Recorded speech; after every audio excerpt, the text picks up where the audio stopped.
A blind black girl, confident and independent, was heading home after a long day of school when a group of bullies decided to target her.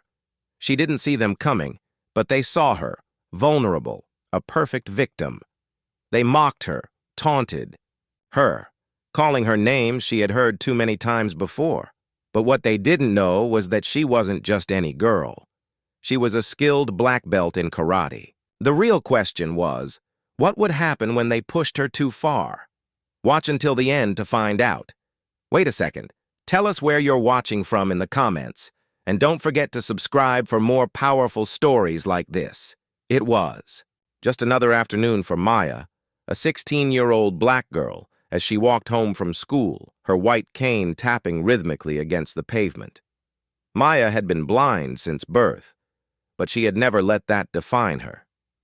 She loved karate. Her father had enrolled her in classes when she was 8, and over the years she'd earned her black belt.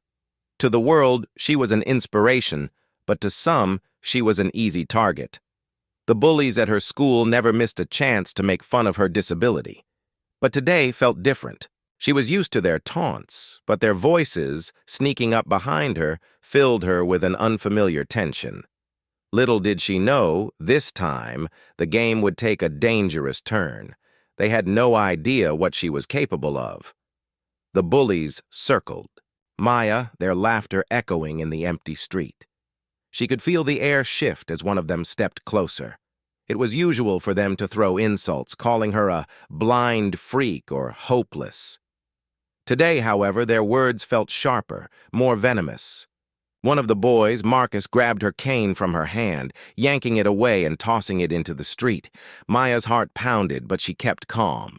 "Give it back," she said, her voice steady, though she could feel the anger bubbling inside her. "What's the blind girl gonna do?" Marcus sneered. "Cry? Scream for help?" The others laughed, stepping closer, encircling her. Maya's grip tightened.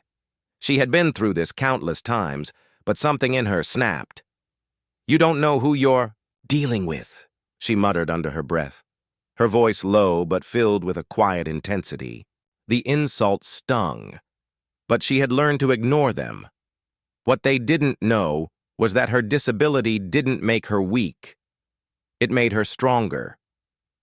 One of the girls, Jessica, pushed Maya from behind, and that was the last straw. Maya turned quickly, her senses sharpened. Her movements were swift and precise, a blur of trained reflexes. The first bully fell back, stunned.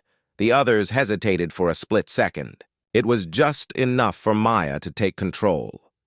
In a swift motion, Maya dodged Marcus's outstretched hand, feeling his fingers brush her hair. With the precision of years of training, she blocked his arm and delivered a swift kick to his chest, sending him stumbling backward. The others froze, their arrogance turning into fear as they realized the girl they had mocked wasn't just blind, she was a trained fighter. Maya stood tall, breathing heavily but unshaken.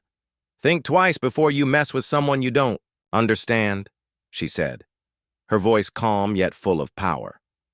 The bullies, now silent and wide-eyed, backed away slowly, their heads lowered in embarrassment. She didn't need to see them to know they were defeated. She could feel it. The street felt eerily quiet, as if the world was holding its breath. Maya had just won a battle, not just for herself, but for every person who had ever been underestimated. Maya walked away, retrieving her cane and continuing her journey home, the weight of the moment sinking in. She hadn't expected to have to defend herself today. But when the moment came, she had proven not only her strength, but her right to stand tall. It wasn't just about her fighting ability, it was about showing the world that no one, no matter their background or appearance, should ever be underestimated. The bullies would go on with their lives, but Maya's lesson would stay with them. And maybe, just maybe, they'd think twice before they targeted someone again. How many more times must the world witness such injustice before people understand? Maya's story isn't just hers. It's the story of countless others. What happens when the underestimated fight back? When will we stop underestimating people based on their race, their abilities, or their differences.